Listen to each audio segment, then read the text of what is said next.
Everybody, it's Jason with Parallel Reality coming back with you here today with an article from the Jerusalem Post. This is dated February 17th, and my first opinion or first thought about seeing this headline was, thanks, Joe Biden.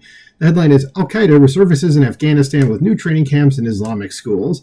A UN Security Council report has found that since the Taliban resumed ruling Afghanistan in 2021, the country has returned to being a shelter for terrorist organizations.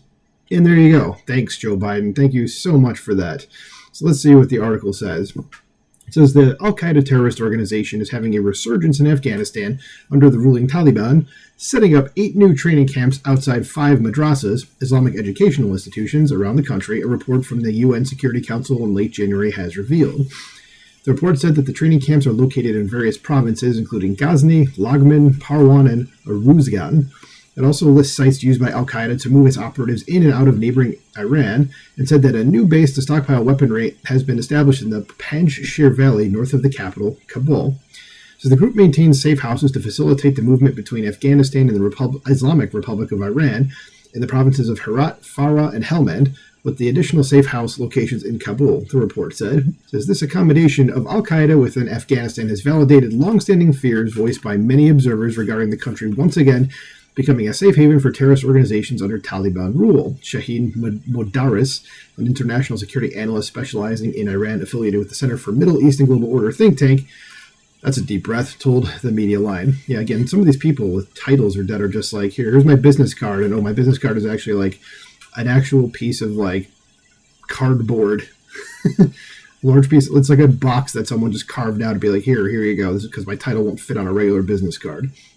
Says Modaris said that Al-Qaeda and the Taliban, which retook rule over Afghanistan in 2021 as a U.S.-led coalition forces left the country, have a shared history of collaboration and ideological alignment. He said that throughout their insurgency against the coalition forces, both organizations maintained deep-seated ties rooted in a common jihadist worldview and mutual support for each other's objectives.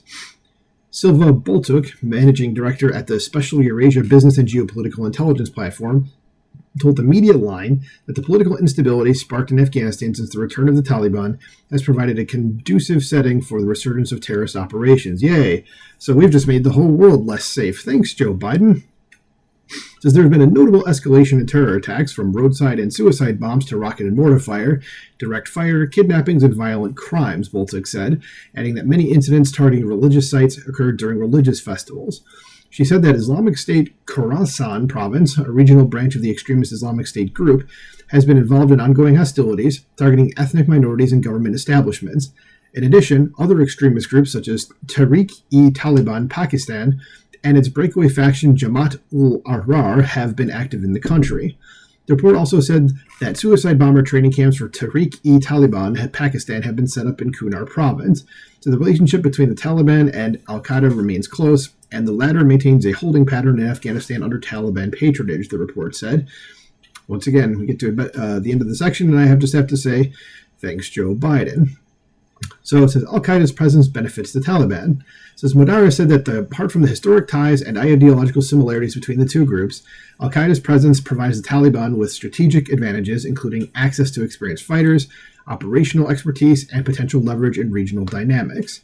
The border between Afghanistan and Iran has been tense for several years, with the two Islamist governments, one Sunni and the other Shiite, citing various grievances against each other, each claiming that the other is persecuting and failing to protect their ethnic minorities. The tensions are compounded by a long-standing dispute over the Helmand River. Maybe they can just wipe each other out. I mean, is that too much to ask? Just be done with it and have the good people actually take over?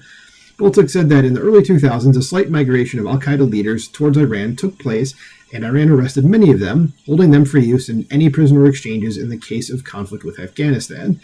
She said that Iran possesses vast rural regions that are challenging to govern. Said if this is seen as an advantage for Al-Qaeda fighters seeking concealment, the significant influx of undocumented Afghan migrants entering Iran annually provides an ideal opportunity to enter the country undetected, she said. Madara said that Al-Qaeda's potential interest in establishing bases in Iran reflects a strategic calculus aimed at enhancing its operational capabilities and expanding its reach beyond Afghanistan. Yeah, that's all we need. So again, thanks, Joe Biden. So Iran's geographic proximity to Afghanistan, coupled with its complex geopolitical dynamics, presents Al-Qaeda with opportunities to establish logistical hubs, recruit new members, and coordinate activities across borders, he said. Possessing bases in Iran could serve multiple purposes for Al-Qaeda. He said that these include facilitating the movement of operatives, accessing resources. I am doing real good with the reading of this article, aren't I? So accessing resources and support networks, and establishing a presence in a region with significant strategic value. However, increased Al-Qaeda activity along the border might bring local and regional ramifications. The presence of Al-Qaeda bases in Iran could potentially escalate tensions along the Afghan-Iranian border and exacerbate existing regional dynamics, Modaris said. Again, is it too much to ask for them to just take care of each other? I mean, really? He said that concerns regarding cross-border terrorism, infiltration by militants, and security risks could lead both Afghanistan and Iran to boost their militarization and surveillance along their mutual border.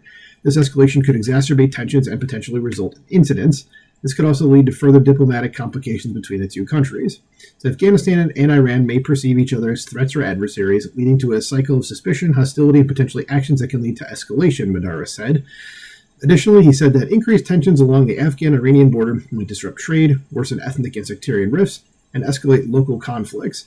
Convergence of Al-Qaeda and Iran's interests may embolden other terrorist groups and state sponsors of terrorism, leading to increased radicalization, recruitment, and violence in the region, he said. And that is the end of the article. So, hi ladies down there.